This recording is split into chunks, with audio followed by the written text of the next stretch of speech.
Climate change disproportionately affects women and girls. It is a gender equality issue. We need to prioritise listening to girls as well as amplifying their voices. In this video, we'll be exploring why tackling the effects of climate change needs to go hand in hand with uplifting girls' rights. So stay tuned.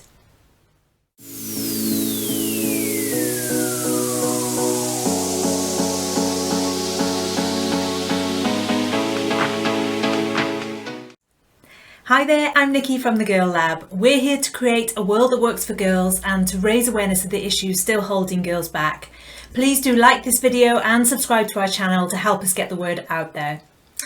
So we're filming this video during the COP27 summit, which is taking place in Egypt, where world leaders are gathering to discuss, or perhaps argue, about taking action towards achieving the world's climate goals as set out under the Paris Agreement.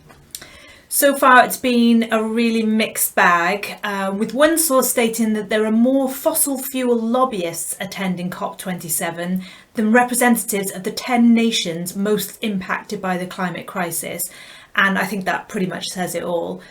But we're here to focus on those who are affected most by climate change and will continue to be. And as always, for the Girl Lab, we're aiming to place a focus on girls and young women, especially those whose voices are least often heard. So, as I said, climate change disproportionately affects women and girls. This is because women and girls already face inequalities and discrimination because of their gender, which are just compounded when disasters strike. As the Minister for Women, Youth and Persons with Disabilities in South Africa stated, women and girls bear the brunt of extreme weather events because they lack economic, political and legal power. Now, for some of us, climate change feels like a worrying but distant problem, perhaps warmer summers, colder winters, maybe a concern about more freak weather conditions. But for millions of people around the world, climate change is already a reality. It's driving people from their homes, it's stealing their livelihoods, it's creating sickness and disease, and it's forcing people to leave their land, their communities and their countries. When heavy flooding or months of drought or wildfires affect already impoverished communities, they quickly become decimated, and it's women and girls who bear the brunt of that impact because they've already been systematically disadvantaged and discriminated against.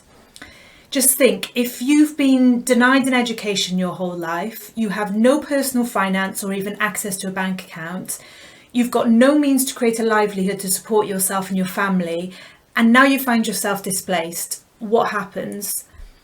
Well, it means that girls become at an even greater risk of trafficking, violence and child marriage. It also means that girls who already perhaps have a tenuous access to education will now likely drop out and never return.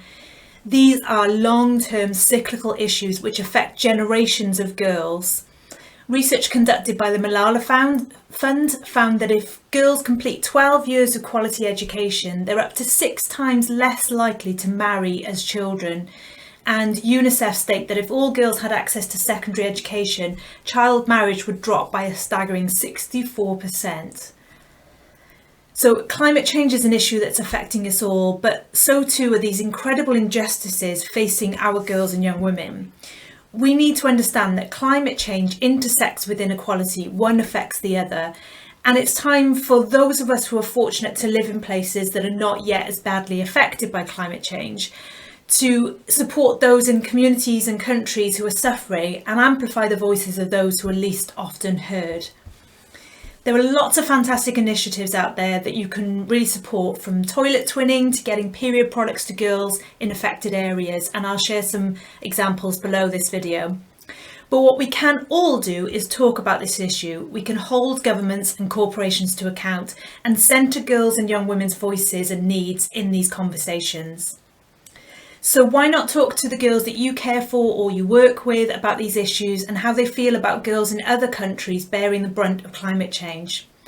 Now, obviously, please do be mindful not to create climate anxiety in our young people by focusing too much on the problems.